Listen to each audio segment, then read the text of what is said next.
Raise some Cain. You gotta raise some Cain.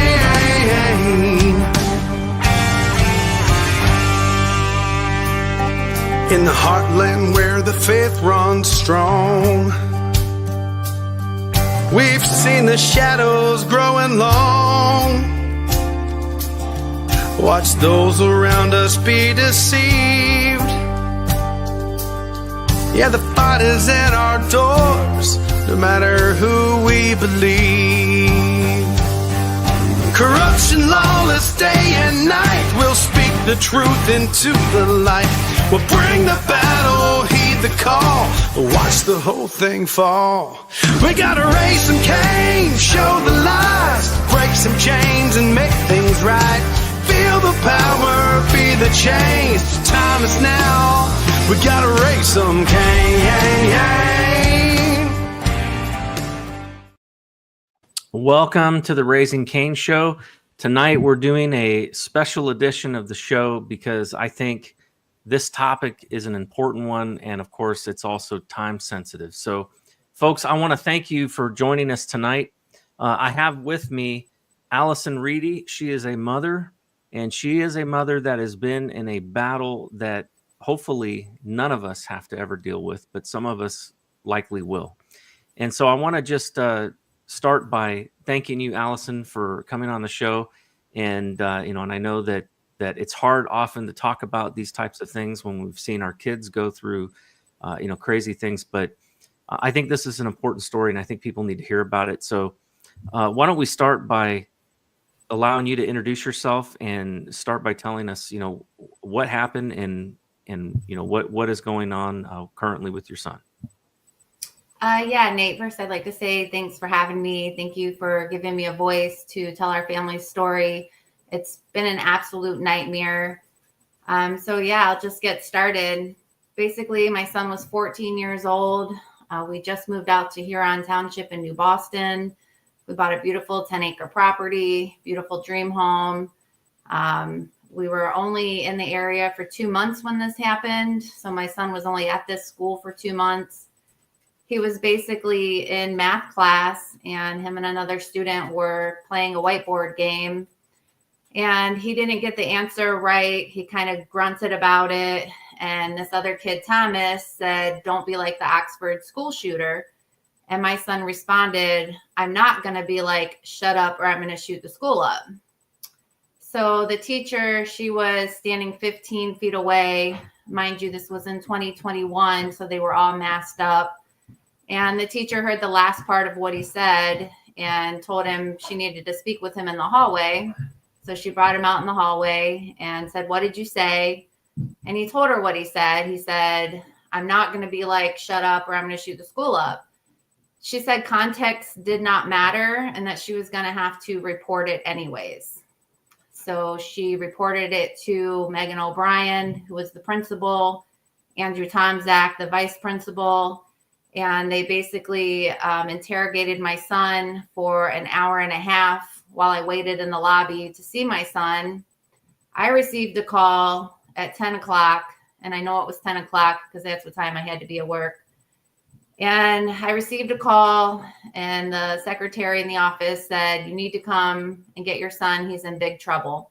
So I raced down to the school, and I waited in the lobby for an hour and a half while they interrogated my son and manufactured this lie to frame him for domestic terrorism. So when you first heard this, I imagine, as a parent, you get this call and you got to be freaking out. You don't know what's going on, but obviously you probably, just like any other parent, you're going to listen to the school and you're going to take their side of it, and you're going to be concerned as a parent. But did you have any idea at all just how bad this was going to get when you walked into the office there? I had absolutely no idea. My son is an exemplary human being. He's always been an amazing student. He's always received good grades. Just him and being in trouble in the same sentence. As I'm driving to the school, I'm thinking they must have these kids wrong. This must be my other child. Because, he's He's the second child. He's kind of like a, no limit soldier, I guess you could say. So that's what I was thinking. They must have these kids wrong. So yeah, that I was him, Dylan, and this, and just didn't make any sense to me.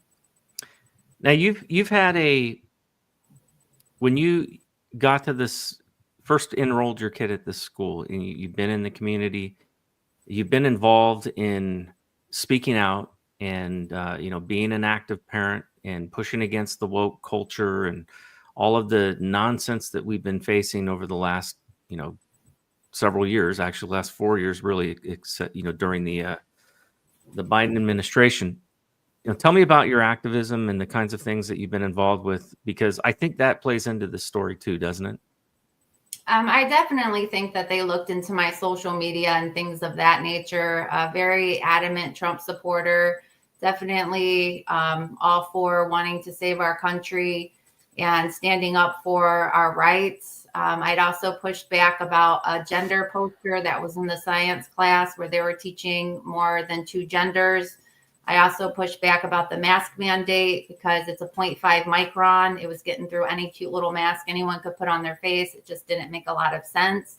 My other son had eczema, so wearing a fiberglass mask on his face just wasn't going to work. So I had interactions with Megan O'Brien and Andrew Tomczak prior to this incident. So I believe when they had my son in the office, they just took full advantage of the situation. Yeah. Now, when you showed up at the office, when did you realize that this was more than just a school discipline issue and that it was going to become something more than that? So about an hour and a half, Megan O'Brien, within that hour and a half, she keeps coming back and telling me, we're not ready for you yet. We're not ready for you yet. We're not ready. She said it 3 times. Finally, she comes and she says, we're ready for you. Mind you, at this time, my heart is pounding out of my chest, my legs pounding on the floor. I want to know what's going on with my child. So she brings me back into this conference room. My son is still not in this room. So it was Megan O'Brien, Andrew Tomczak, who I thought at the time was Thomas, because the interactions we had, they were on the phone. So I never actually saw him and knew who he was. And he had a mask on. He looked like a student. And the way he interjected in the conversation was like he was there in the room when it happened. So it was Megan O'Brien, Andrew Tomczak, and the liaison officer, which was Keith Napo. He's no longer the liaison officer at the school.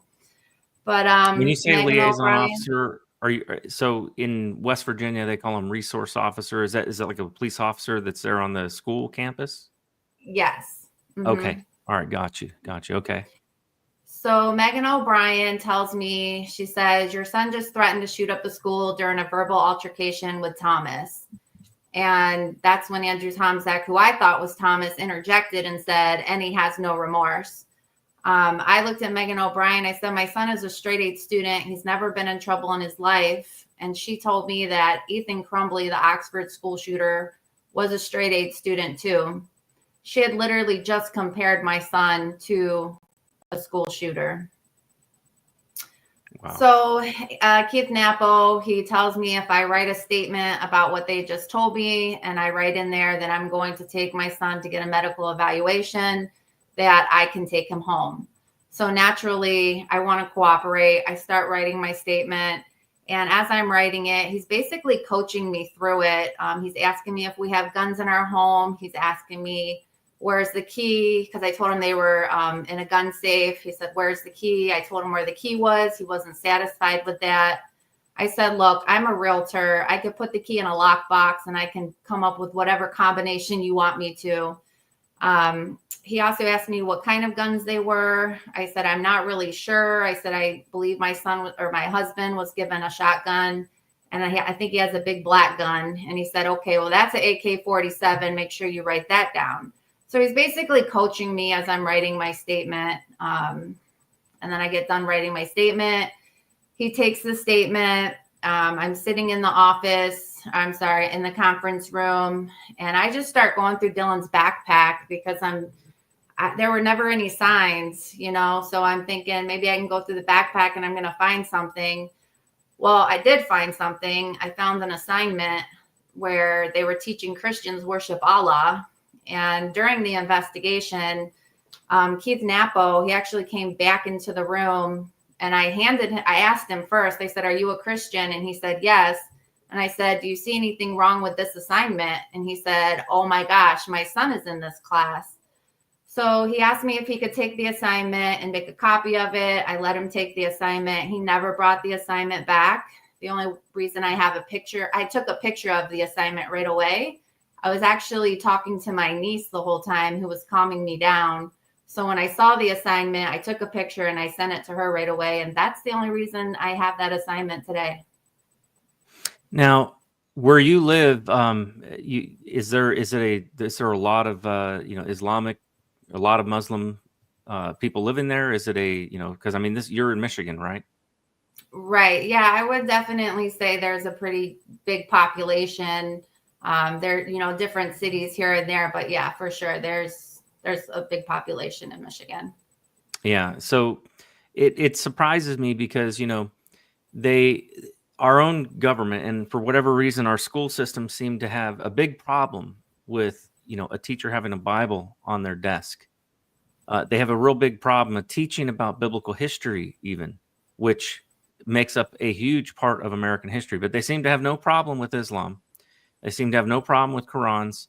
They seem to have no problem trying to indoctrinate our students, which clearly, that is some of the nonsense that's been going on in this country. When I later asked Dylan about this assignment, he told me that the teacher played a song and had the kids fill in the blanks. So that's just another form of brainwashing. The assignment is basically like a riddle to confuse kids. And it basically says that Christians worship Allah. Yeah. See, I don't think that most parents, I think, don't have a problem with their teenage child learning history, about other cultures and other religions, when it was taught the way it was taught to you and I when we were in school, which was world history or world religion, that sort of thing, where they're talking about their ideals, but they're not teaching it, in a proselytizing sort of way. But right. And this was 9th grade, history class. And you're right. If you're going to teach it, make sure the information is accurate. Yes, absolutely. Absolutely.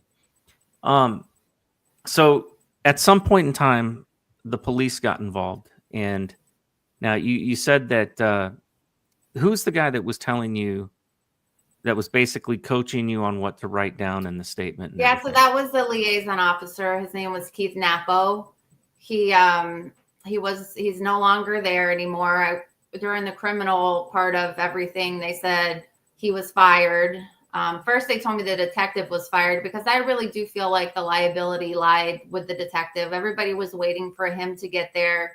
I did find out later on that he was an atheist. So I do believe when Keith Napo took that assignment out into the hallway and showed it to him, I think that was kind of the fuel that motivated him to ignore the evidence that came out of the investigation, because the kids that were sitting at my son's table, including Thomas, the kid who they tried to say that he threatened, they put all over the media that threatened another student. Well, that other student said the whole time that that's not true. So they basically just fabricated this narrative to create a false fear in the community, all at the expense of an innocent 14-year-old little boy. He was arrested. Originally, he was arrested for domestic terrorism. We were able to get a lawyer. It was $5,000. As soon as we got a lawyer, they dropped the charge to an intentional threat. Just battling it out through court for a year. They kept on trying to get us to take plea deals, but the first plea deal was disorderly conduct. I was like, my son wasn't naked in the street drunk. He didn't do anything wrong. Good for you. And then they wanted to they said, if he writes a letter that says he's sorry, we will let you, or I'm sorry, if he writes a letter that says he's sorry, then we will dismiss the case. So mind you, at this time, I just want to be over with this. I'm risking my son going to jail. I don't know the judge. I don't know how the system's going to work. So I went up to Dylan and I said, they want you to write a letter. And he said, no, Mom, they should be writing me a letter saying they're sorry. And that's when I was like, you know what, you're right. So we just kept on fighting, and he was exonerated a year later. Honorable Frank Skamansky, he saw right through everything. He even said, I don't think Dylan said or did anything that even should have been perceived as a threat. That's quoting him. So he saw right through everything. Well, thank God for a Thank reasonable God. judge. Yes. I look at these kinds of situations and what we've seen in our country, and oftentimes people don't hear about your kind of story, which is down at the local police level, type of situation, or within the district courts. But they do know about what happened to people on January 6th. They know what happened to, the parents that were going to school board meetings and the FBI targeted them. And what I see that is really at the root of all of this is a total either ignorance or disregard for our constitutional rights. That Yeah, I seems to definitely be think it's a disregard for our constitutional rights. Absolutely. And I think that, going back to the political hostile nature we were in 2021, it was our conservative Christians that were walking around with targets on their back. And, the media was putting that target on their back. So I think that had a lot to do with it as well. And I mean, really just the incompetence of the detective, through this. When I don't know if I told you, they ended up bringing Dylan into the room. I just sort of yelled at him. I went off of what they had just told me. I had no reason to believe that they would be lying to me. But looking back, I do realize how they kept him out of that room on purpose. Because had he been in that room, he would have been able to defend himself. right. And so I do believe that they did that on purpose. And so Dylan and we were just sitting in the room for a couple of minutes, and then the detective, Gerard, came in. It was the first time that we had actually seen him. Dylan had no interactions with him, and neither did I. He just walks in and he says, Dylan, stand up. You're going to jail. And he basically, I just lunge at my son's ankles. I'm just holding him for dear life. And it took 4 police officers to get me off of my son. And I'm having basically a panic attack on the floor. Nobody's helping me. Panic attacks is something that I've had since I was a young child. And, it takes a lot to calm me down. I get to where I'm not even breathing. I think any mother would have had a similar result because, look, this is one thing. And one of the reasons I felt like your story is so compelling and people need to understand this. I myself have experienced similar kind of intimidation and fear when you're dealing with law enforcement and not knowing and understanding your rights. So I want to take a moment real quick just to offer up a public service announcement there's over 1,100 people right now that are live watching the show. It's really, really important, and I cannot stress this enough. When you have a law enforcement interaction, and I'm not talking about getting pulled over and getting a speeding ticket, but the moment that they ask you to step out of your car, or the moment that you have some sort of interaction where they're wanting to come into your home or they're wanting you to step outside of your home, at that point, you should not say anything to law enforcement without a lawyer, period. Because the large majority, I really do believe, of most of our police officers out there, I think are good people. I think they do, want to serve and protect their community. But there are some who are not good, and there are some who are ignorant. And there are some who are going to overreact, like what I think happened in the case of your son. I think there was also some targeting going on because obviously the particular community that you live in or that you lived in, was one that was hostile, I think, towards Christians, especially towards conservative Christians. And we've seen this all over the country. To the country because we thought that it was actually going to be more conservative than the city. The city and the schools, they were implementing these crazy ideologies. So we thought we were doing something good for our children by moving them out to the country. Yeah. Well, it's interesting to me that the one police officer was coaching you on what to write down on that paper. Obviously, he was in the wrong for doing that. He was clearly,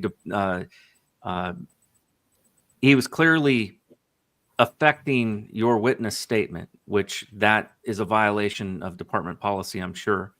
It's certainly. Well, Dylan said that he was coached through his statement as well. And Yeah. his statement was actually a piece of evidence that they used because they tried to twist the words that he said. They tried to twist it to where he said, I'm not going to be like that. Shut up or I'm going to shoot the school up. But my son is very smart. Even at 14 years old, his commas, his quotations, he just is a very smart child. So when the judge had the statements in his hands and everybody is saying, this is what he said, look at his statement, the judge is like, did anybody even read these statements? Because they actually had him write 2 statements. So yeah, the judge was just like, did you guys even read these statements? He's clearly saying that he is not. And then even when Thomas, the other kid, he testified under oath, and the judge was like, so you guys weren't even arguing? And he said, no, we were just joking around. Right. The judge couldn't believe it. Even if a kid said, oh, I'm going to shoot the school, for one, the kid's a minor. And I'm not saying that we should ignore statements like that. I'm not saying that the school shouldn't have some sort of discipline, but involving the police makes absolutely no sense whatsoever when they haven't even investigated if there's any kind of malice, to the statement. And that's what really surprises me in this case. But it surprises me, but it doesn't, because clearly we're living in a world where people just seem to lack common sense in many of these types of situations. Well, it was also determined in court that the teacher was about 15 feet away in a loud classroom. She tried to lie and say that it was not loud. Thomas and Dylan both said it was loud. She also lied in court and she embellished her statement, which she never wrote in her witness statement. Originally in her witness statement, she wrote, she heard him say, shut up or I'm going to shoot the school up. But when she sat under oath in court, she lied. And she said, Dylan said the F word, that I'm going to effing shoot the school up. But if you look at another statement that another student wrote, he was writing the statement about Dylan, and he writes, the teacher went over to another student and corrected him for saying the F word. So she knew that Dylan was not the one that said the F word, but yet she lied under oath to embellish that story. Yeah. So I want to get, I've got to cut to a commercial break, but I want to get into talking about what happened after, I want to hear about what happened during the court case, and that sort of thing. So we're going to cut to a commercial break, but folks, stay with us. We're going to be right back after this short break. And I think this is an important topic that needs to be talked about.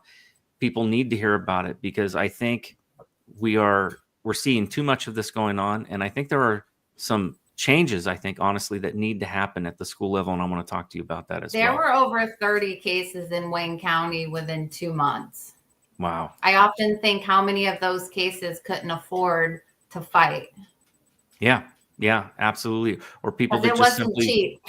Yeah, or people that just took a plea deal out of fear. Exactly. So we'll be right back, folks. Stay with us. We're going to talk about that right when we come back. Welcome to Shop with America, where the emphasis is on America.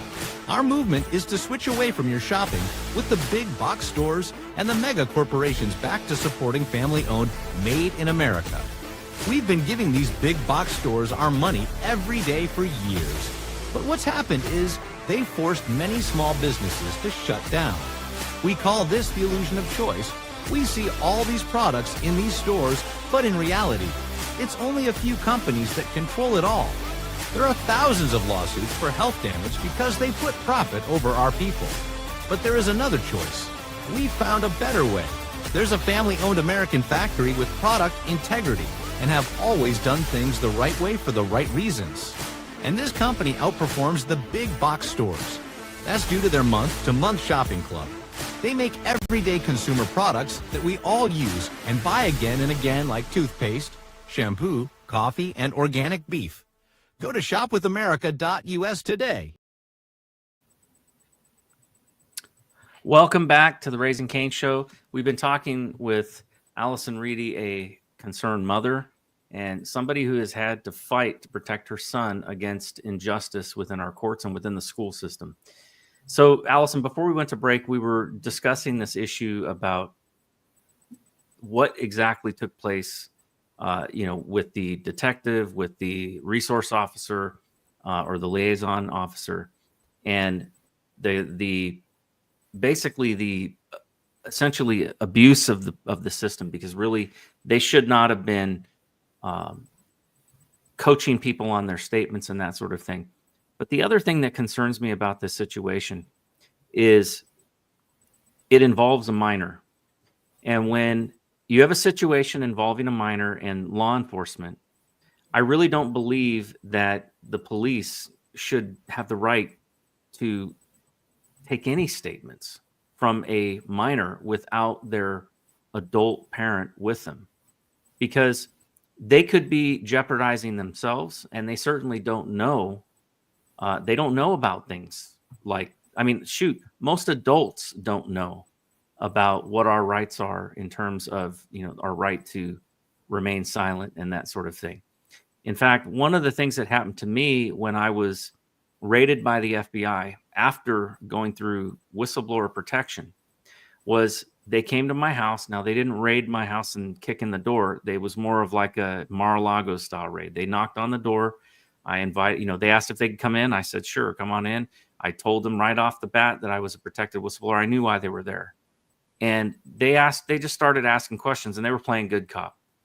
And so I cooperated, answered questions and all of that. But at some point in time, then they pulled out the search warrant. And next thing I know, I have 16 federal agents in my living room, and they're going through my house, and I had been detained at that point. Now, you would think that they would have been required by law to tell me if they got a search warrant and they come into my home. You would think they would be required by law to tell me, just so you know, we're here to serve a search warrant. So anything you say can and will, be used against you. I wasn't told any of that. I was never Mirandized. What I found out later is that under the current law, under the Miranda laws, they don't have to actually Mirandize you unless you are arrested. So they can detain you and they don't have to Mirandize you. Once you're arrested, then they have to read you your rights. But they don't have to read you your rights while they're detaining you. Yet everything you say to them while you're being detained can be used against you. So in a perfect example of that is, let's say that they're asking me something about where I was on the night of something, some evening at some time, and I get it wrong, and I give them, to the best of my recollection, what it was, but I'm wrong. They can then come back and charge me with lying to a federal officer, even though I was never read my rights before that. So it's really crazy to think that that's the way our system is set up, but it is, unfortunately. And so now you complicate that one level more by adding to the fact that your son is a minor. So he's already been coached without you being present to give a statement. They interrogated him for an hour and a half without me. Yeah. So they interrogated him without you being present, without even, giving you an opportunity to be there before they did that. That's the first mistake that I think needs to change. I think that if a child's going to be interrogated, I have no problem with that if they're being accused of a crime, but a parent should be afforded the right to be there, to determine whether or not that child needs some legal representation, because the school is in no place to provide that. They certainly aren't. They don't care about it. They're not advocating for your child.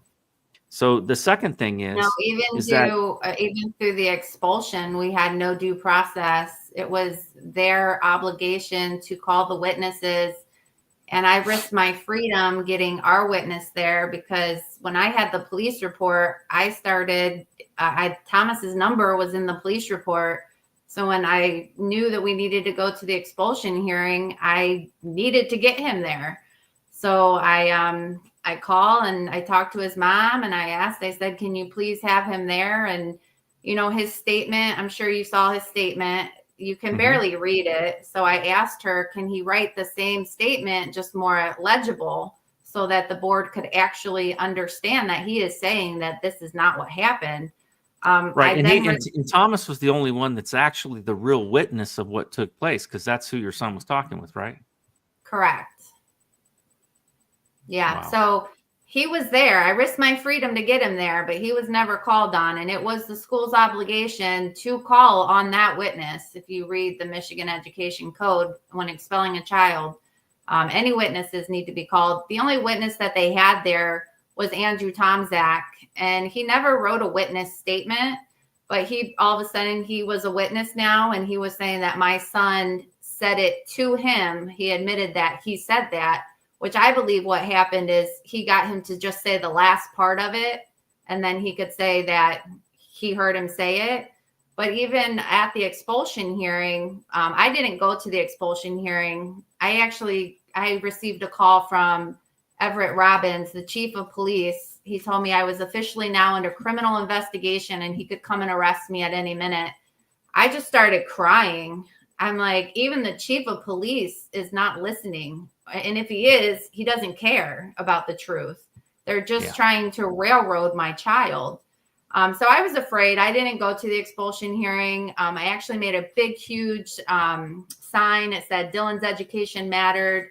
And I didn't even get to use it. But I was going to go and I was going to advocate for him. But I was afraid because a mom, she just got arrested from a school board hearing. So I was afraid. I knew if I went, I was going to end up arrested because I wasn't going to just let that happen. No, your mama bear would come out. Yeah, absolutely. So at that expulsion totally hearing, though, Andrew Tomczak, my husband and our lawyer at the time, heard him say that Dylan made a joke.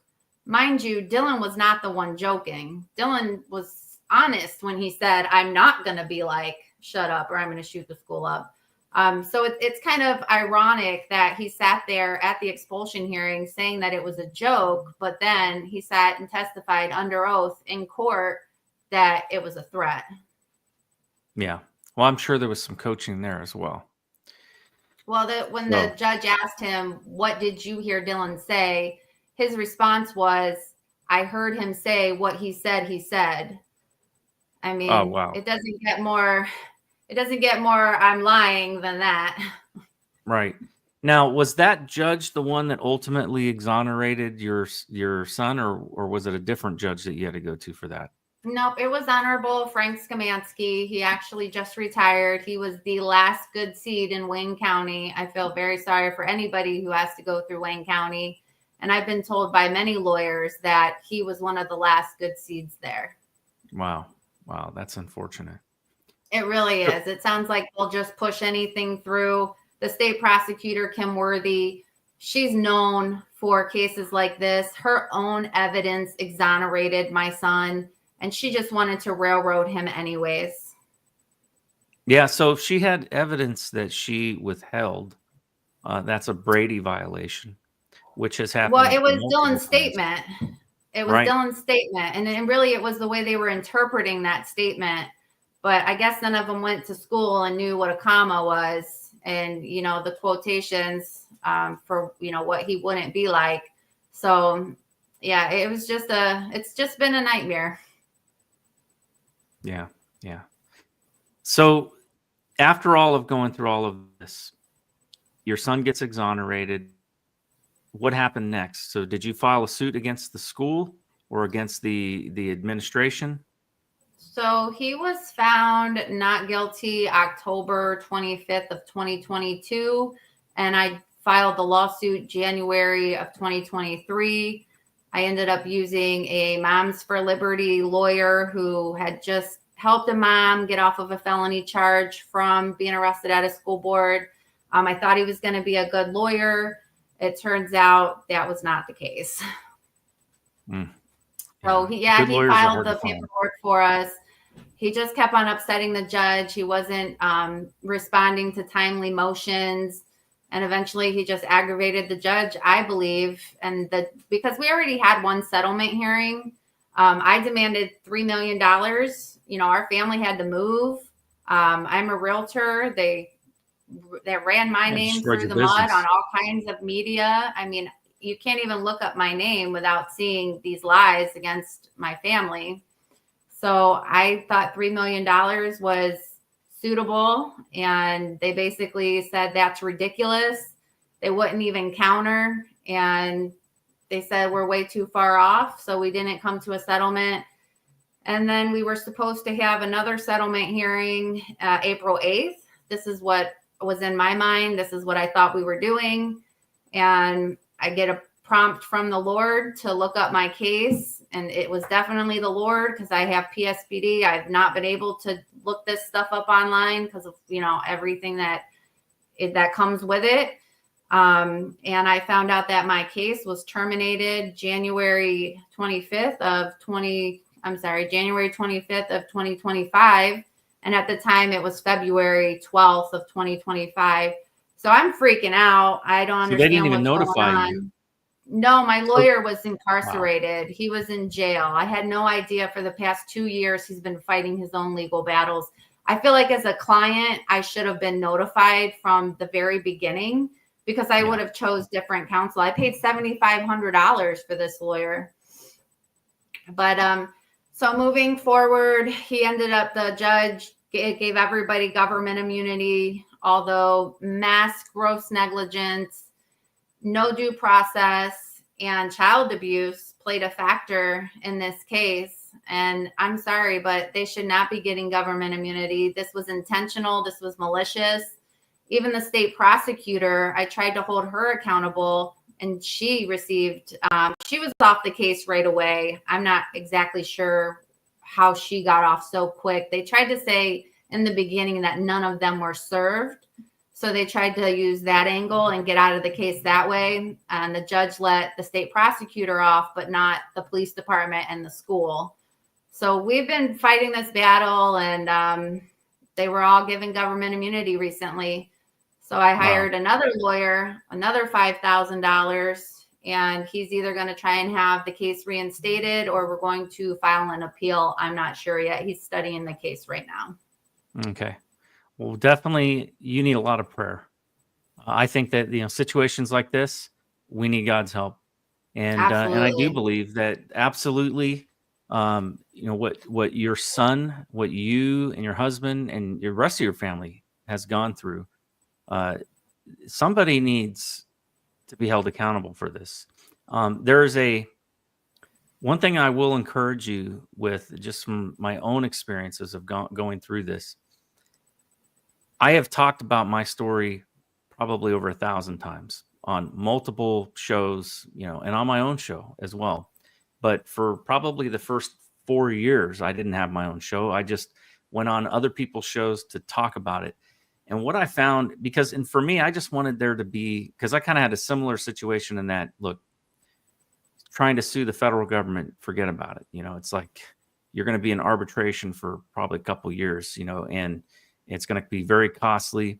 I kind of feel different about it now than I did then because of the change of administration. So, I am looking to actually file a suit for what happened to me and my family. But they intimidate you. And one of the things that I even had a lawyer tell me, because I said, can I sue them for this? They violated my rights. They lied to the judge to get an illegal search warrant.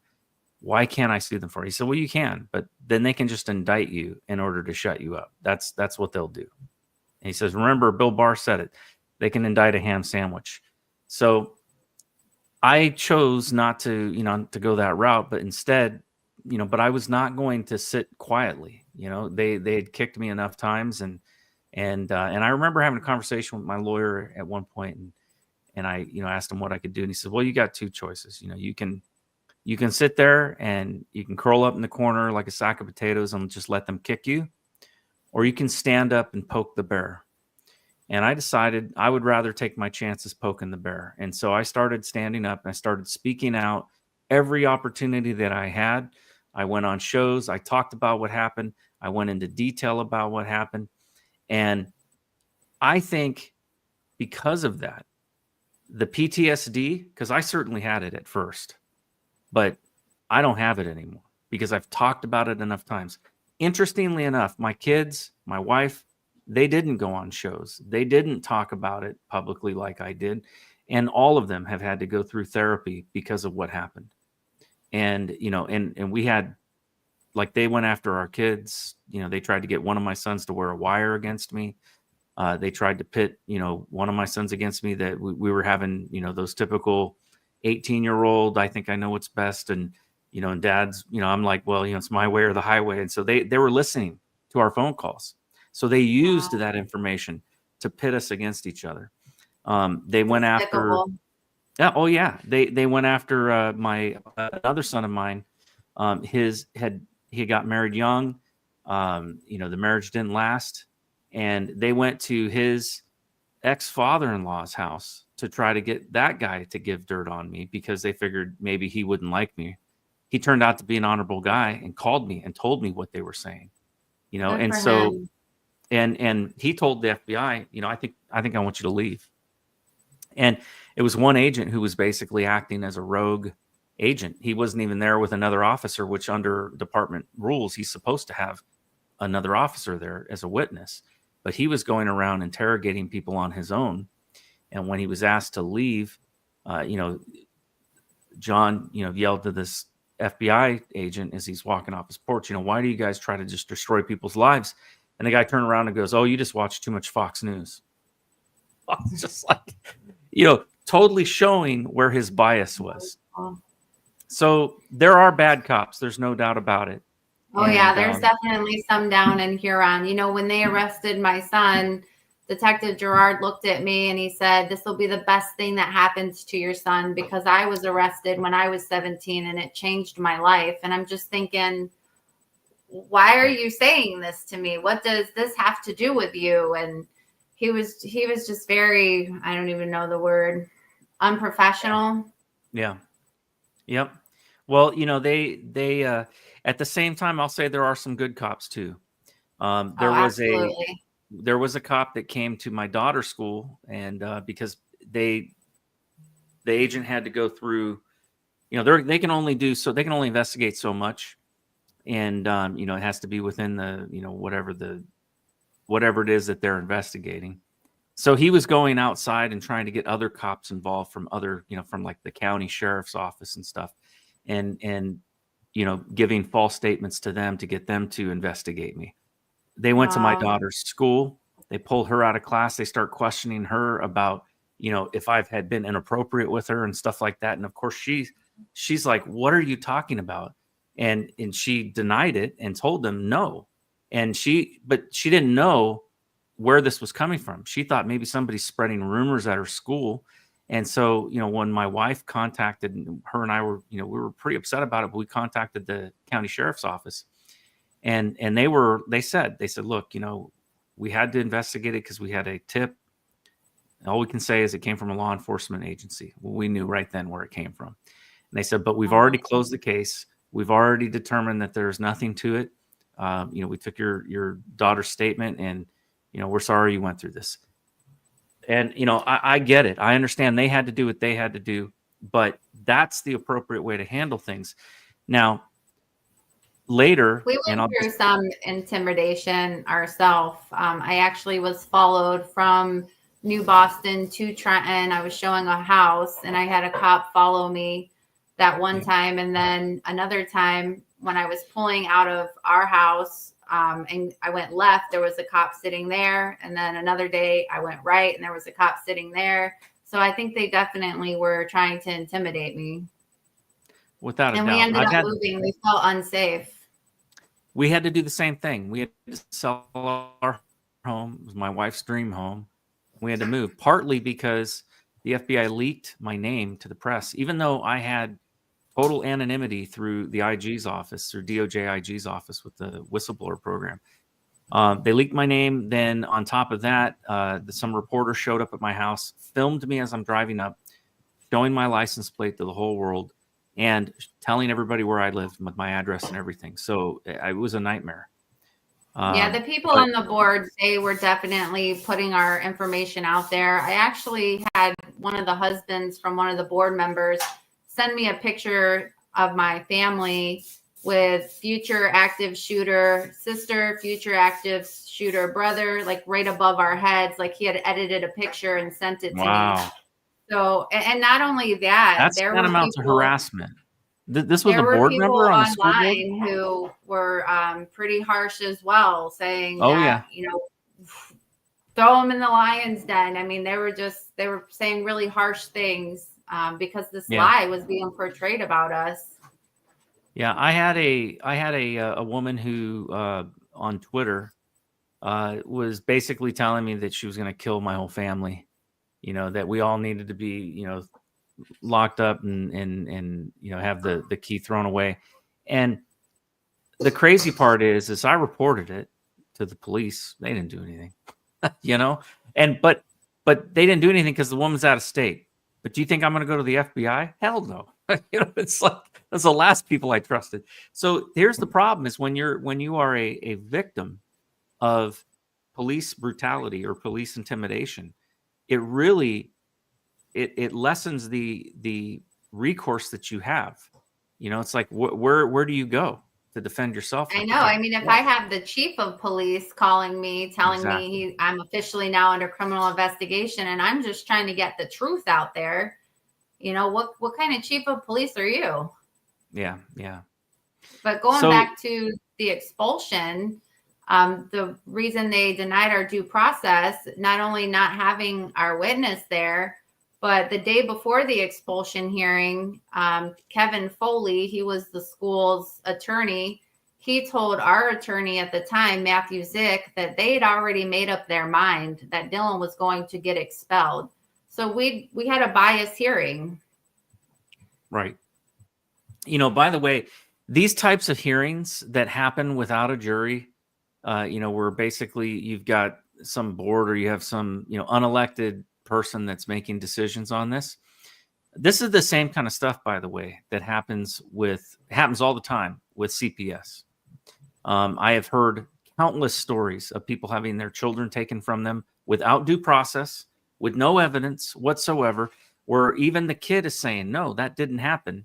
And yet they're still removing, you know, people out of, you know, people's homes. And then So the problem I was told that, oh, go ahead. Sorry. Well, I was going to say, and the problem is that the system is financially incentivized. And this came about under the, you know, the Biden administration, where they incentivized not returning these kids back to their homes because they paid a bonus to the CPS worker if they adopted these kids out. But they didn't get no pay if they, you know, no extra bonus if they return them to their families. It is terrible. It's absolutely terrible. What I was going to say is Governor Whitmer, she just implemented red flag laws, which were actually voted on by the Democrats and the Republicans. And what this does is basically take my case, you know, my son being completely innocent. So what happens is there's no due process. Husband, everyone in the home, basically, like me, my husband, and my son would have went to jail for 160 days. They would have seized all of our assets for 160 days. And my other child would have went into foster care. So they basically, no due process. That's in our Constitution. We are supposed to have due process. So I don't know how they think that law should trump the United States Constitution. But, you know, if what happened to us happened today, that's what would have happened. Yeah. Well, you know, when you're talking about due process in the state of Michigan, I think COVID showed that your governor has no respect whatsoever for due process when she basically made it illegal for people to even go buy, you know, gardening tools and seeds. You know, they're stuck at home. They got nothing to do. And yet they can't buy, you know, basic things so that you could grow a home garden and do something, you know, actually beneficial. That is tyranny. And I'll be honest with you. I'm surprised that the people of Michigan would tolerate that sort of thing. So I would be very surprised if she actually got voted in as well. Yeah. Well, I know there's a lot of election rigging that goes on in the state of Michigan. We saw it. I worked on election integrity work in 2020, and Michigan was one of those states where we saw massive voter fraud going on. So Wayne County was one of the last counties to count their votes and turn them in, if that tells you anything. That's right. I find it really hard to believe with Kim Worthy's rap sheet that people keep voting her in. Yeah. Well, Wayne County, Antrim County, and Oakland County all had problems with their elections and having issues where they found major irregularities in the voting there. So no surprise. But that's a conversation for another time. But I want to bring up and show online here. Look, folks, lawsuits are very expensive, and it's not cheap, and it's hard to find good lawyers. You were talking about that earlier. I have had that trouble myself. There is a GoFundMe page, and I want to encourage our listeners to please go and take a look, and if you can contribute, please do so. But there is a page here. There's not a whole lot here that's been raised, but they got a goal of 5,500, and that obviously they need help. It's expensive to have lawyers and that sort of thing. So please go to this page. The GoFundMe is also for Dylan's college, because there is no settlement that, is assured here. We already had our civil case terminated. We're trying to get that reinstated. We have a little bit more hope for a more conservative appeals court, but there's no guarantee. So the GoFundMe is also set up for him to go to college. They ruined his high school experience. Yeah. He just wants to go to college. He's a senior. He's still a straight A student. He likes computer send him science. to Hillsdale. send him to a good conservative college, because I'll tell you what, man, these universities he are wanted just to go to Newmont in Utah. He's kind of got his heart set on that one. How old's your son now? He's 17. He'll be 18 in September. Okay. And if we get this case thrown out, and if the appeal doesn't work out, when he's 18, he can adjudicate it himself. Okay. So, folks, we're definitely not going to stop fighting. It's not just fighting for him. It's fighting for everybody. It's fighting for our constitutional rights. Yep. If you go to free speech, due process, fight, search for that under GoFundMe, and you'll find it. And then the other thing that you can do is you can go to this page that has been set up here. It is My Son on the Altar on Facebook, and that's where you can follow this case and follow what's going on. If you want to reach out to Alison, you can do that there. And that's what I would recommend that you folks do. I have a couple of folks that I want to just mention that are in the chat. All rights reserved. I want to just thank you for the shout out here. All rights reserved said, "Great to see you, Nate. Hope you're doing well. Aloha." So aloha to you as well. I lived in Hawaii for about 3 years, and man, what a beautiful place. I loved it. Very cool. And my brother, Campy Stabby, is over on he's over on pilled.net in the foxhole. And so he's been one of my greatest allies through everything. Thank God for family. And I really appreciate him, and his help with everything. So he's going to be helping me try to be more active in the chat and just keeping up with people. I've had a lot of people that, that they comment in the chat, and I can't always respond, but I'm starting to learn how to do this better. So hopefully, if you guys do make a comment in there, I will respond and do my best to stay in touch with you all and to have some, good interactions with you. I want to real quickly just go back to this issue of, where things are going now and what the process is. So to me, I see several failures and several breakdowns here. Now, obviously, there's the issue of a settlement and them having to pay for what they've done, and they should, because if they don't, we're trying to hold them accountable. Exactly. It's all about not just protecting your rights, but protecting other people's rights so this doesn't happen to their children and to, other parents. Exactly. But at the same time, there's also something else that I think that comes out of this that is very important, and it needs to be addressed. And I don't know how it is in Michigan, but I would really encourage you to reach out to your state legislature and talk to them, because what needs to happen in this case is there's clearly some problems, particularly with either with the current laws that exist right now in the school system, or it's maybe they're not following them. Whatever the case, no child should be interrogated.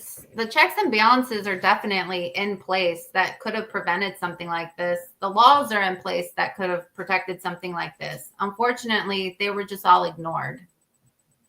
So that's where I think that, like, your state Board of Education, they can step in, and they can bring discipline on administrators that violate the law and violate the school's regulations. And so if the regulations are there and they violated them, I think that's something that needs to be brought forward. And I hope that obviously, how many other kids do you have?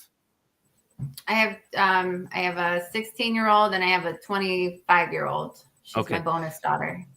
All right. So your son, who's 16, so he'll, before you know it, he's going to be off and going off to college. At that time, that's a great time for you to consider and pray about running for school board or running for Board of Education and getting involved politically. I cannot tell you just how important I definitely was on the road to getting involved politically, and this shut it down real quick. I will say that. I wasn't as boisterous as I was before. I don't want to say, I just wanted to hide under a rock, really. Oh, I totally understand. But you're going to come out. Nightmare. Well, I guarantee you're going to come out of this eventually, and you're going to be a stronger person because of it. You're going through the stages of this, and I know because I've been there. And it took me 5 years. After 5 years after I went through what I went through, I decided to run for Congress. Now, I didn't win, but that experience of running for Congress was one of the best things I've ever done. I met so many wonderful people across the state and heard the problems of what people are going through. And I learned so much through it that's way bigger than what I even thought in terms of the issues that are happening. But I would encourage you, to pray about it and just simply lay it before God and say, God, look, I don't know what your plans are for me, but if this is something you want me to do in the future, then I pray you give me the strength, because right now I don't got it. But God can bring you to that point and make you strong again. And I believe it's definitely a battle that I give over to him every single day. I have my days where I'm really strong and I have my days where I'm weak, and I just have to give it over to God. When this was all happening and I was driving home and I was yelling and screaming at God, like, how could you let something like this happen to our family? We go to church on Sundays. We go to church on Wednesdays. We help with a giving closet at our church where we give away free clothes, and we help organize all of that. And I just didn't understand how this could happen to a family like ours. And I heard God say, had I asked you to sacrifice your son for the greater good, would you had? And my flesh yelled out no, but my spirit said, be it unto me, Lord. And I just knew that we were in a spiritual battle, and it was time to suit up with the full armor of God. Yeah. Well, there's the physical aspect of everything that goes on, and there are consequences that need to happen. There's justice that needs to happen. But without a doubt, those of us that believe in God, that have faith in Jesus Christ, we know that our battle is not against flesh and blood, that our battle is against the spiritual forces of darkness, the principalities, the powers that are out there. And it is a spiritual battle. And I believe that, what Satan means for evil, God will turn around for good. And I think part of what is happening here is God is shaping you, and He's molding you. And exposing that assignment. Those kids did not need to learn that Christians worship Allah anymore, because that assignment was exposed. And I don't know why we had to go this route. I'm sure there's something more that will be revealed in this. Maybe, the There's corruption that no- lies in Wayne County Without and a in doubt. Huron Township and at Huron School District. Maybe there's just a lot more going on that needs to be uncovered. But we're just trying to be strong in it. And Yep. yeah. Well, I just want to end up, closing out in prayer. I feel like we know that there's stuff that we have to do, and we've got to be strong, and we've got to fight the good fight. But at the end of the day, without God's help, there's nothing that we can do. We really need God's help. Our founders understood that. They knew it very well. They talked about it as the providence of God. You hear about it in, when we were, a lot of times during the Revolutionary War, you hear these guys, praying because they knew that they needed an edge. They had everything. They were willing to lay down their lives, but without God's help, there was no way they were going to win. And I think that this is one of those circumstances where we could see God get the glory. And so I want to just definitely showed up and showed out in this situation. And it's not going my way, but it's going to go Yahweh. And I just have to I love that. be patient in that. I have to, stay steadfast. It's not easy and I don't see it, but I have to believe, because I believe that God's will for our life is better than anything that we can ask, think, or imagine. And He's a God of truth and He's a God of justice. And I do believe that eventually this is going to be, my son's going to be vindicated and our family, our name will be cleared. Amen. Amen to that.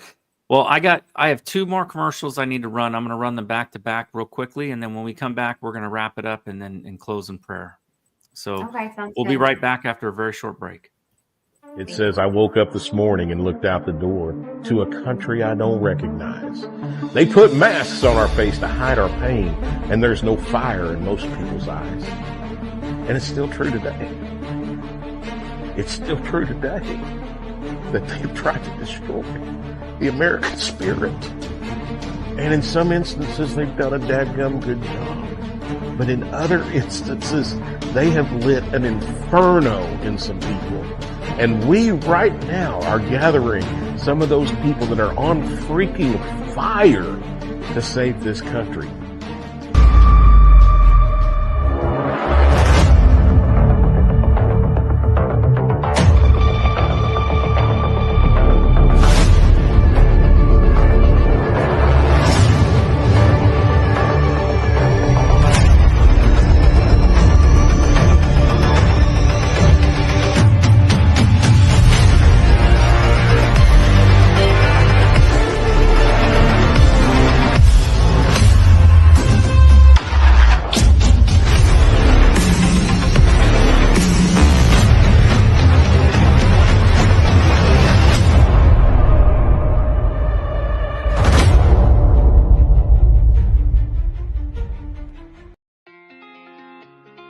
Increasing expenses have caused us all a lot of pressure these days, and it's affecting even the wealthiest of people. Most have lost their sense of security, stability, and even hope for a strong financial future. The game plan of everyone in your cell phone has likely been disrupted or even hardcore stopped, and most are looking for a creative solution to regain financial momentum. Oftentimes, life's best solutions are the simplest. But first, a question. What is something most people think they should own but don't? Crypto, fine art, real estate? Nope. We are talking about real money. The kind kings and queens fought for and large institutions today buy in mass. We're talking about gold and silver, assets that provide confidence in tough financial situations. So the question is, do you own any? If you don't, you're not alone. Most people aren't maximizing the power of precious metals because it's just been too complicated. And even though they see advertisements about gold and silver daily, they don't really know who to trust. That is, until now. The bottom line is that buying gold and silver doesn't have to be complicated or scary. There's a simple, better way to accumulate assets and create financial peace, headache-free. And this very minute, a new community of average people are seeing above average results to the tune of tens of millions in assets over the last few years. This system is tested, it's simple, and it's not an experiment. To date, it's helped more than 80,000 people bring hope back into their lives. It's invitation only. And right now, this new community has accepted a challenge to give away as much free gold this year as possible. Curious? Learn how to get your free gold today. Check out the next step to get the details.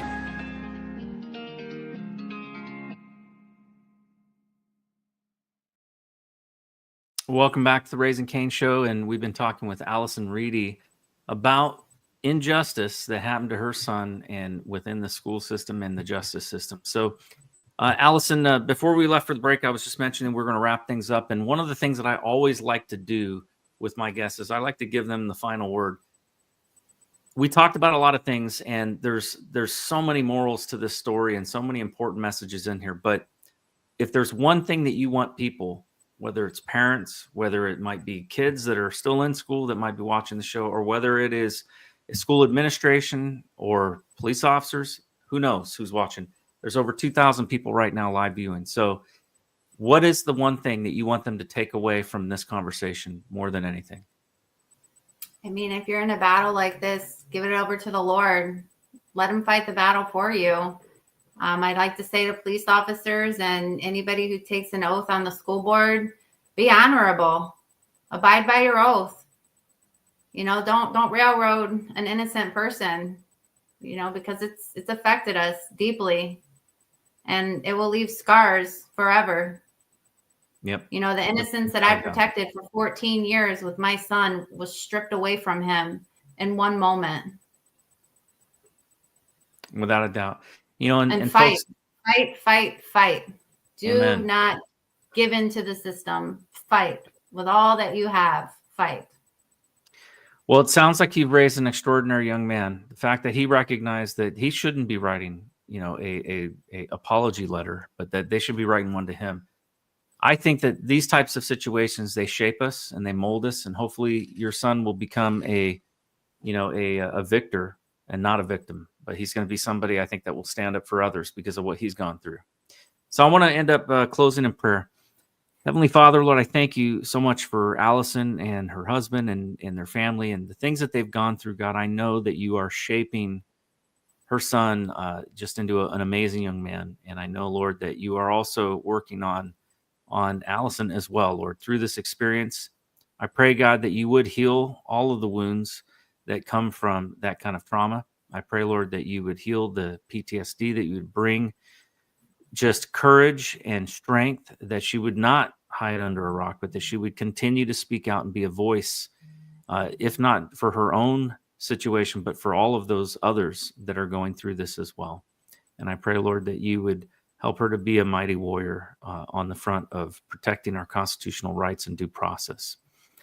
Lord, I pray that you would bring about a settlement, Lord, that you would restore everything that has been taken from her and her family, that you would provide, Lord, for her son's college education, and that, Lord, that you would bring about justice in the situation so that the school, the police, the officers involved, the chief of police, that they never again disrespect the Constitution of the United States, but that they will think twice before doing that again. Lord, we ask for your hand in all of this situation because we know that you can solve all problems. We ask this in Jesus' name. Amen. Amen. Thank you. I appreciate Thank you giving you. me a voice. Absolutely. Folks, I want you to remember to, check out the show.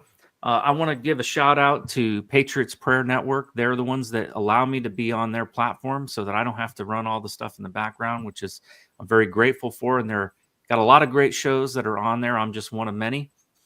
So you can check us out on Rumble at the Patriots Prayer Network.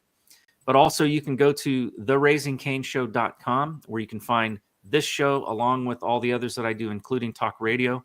And in fact, Alison will be on America Out Loud Talk Radio on our show that will be airing Tuesday night at 7 p.m.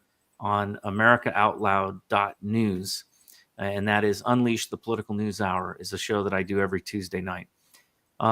You can also check out my Substack, which is at mcpoda.substack.com. mcpoda was my code name as a whistleblower. And I put out a lot of interesting articles on different topics, a lot of them having to do with national security and cybersecurity and politics. But you can find all of that stuff by going to theraisingcainshow.com. I post it all there. And follow me on social media at Nate Cain for WV. That's probably the easiest way to follow everything that I'm doing, because I pretty much post everything on there, whether it's on X or Facebook or True Social, Getter, Gab. I'm on it all, so you can find me there. Alison, are you on social media? Is there some place where people can follow you? I just have my Facebook page, Alison Reedy, and then I created the page to follow my son's story, My Son on the Altar. The cover page says qualified immunity with a big old X. Yep, I got that. And in fact, I'll bring that back up here so people can see it one last time. This is the page here. I keep having pop-ups coming up here, but this is it. So check that out, My Son on the Altar. You can go to that group and you can join it, and it says this qualified immunity up at the top. So that's how you'll know you're on the right page. And you should consider getting an X account. So if you get on there, I can connect you with a lot of great people, and might even be able to help you with your case. So Alison, stay in touch. Let me know how things progress with your case. And if there's any changes or you'd like to come back on, talk about anything new, I'd be happy to have you on. Thank you so much. You have a blessed night. You too. And thank you all for joining and listening tonight on this Sunday night. God bless you, and may God keep you safe. Have a great night. Raise some Cain. You gotta raise some Cain.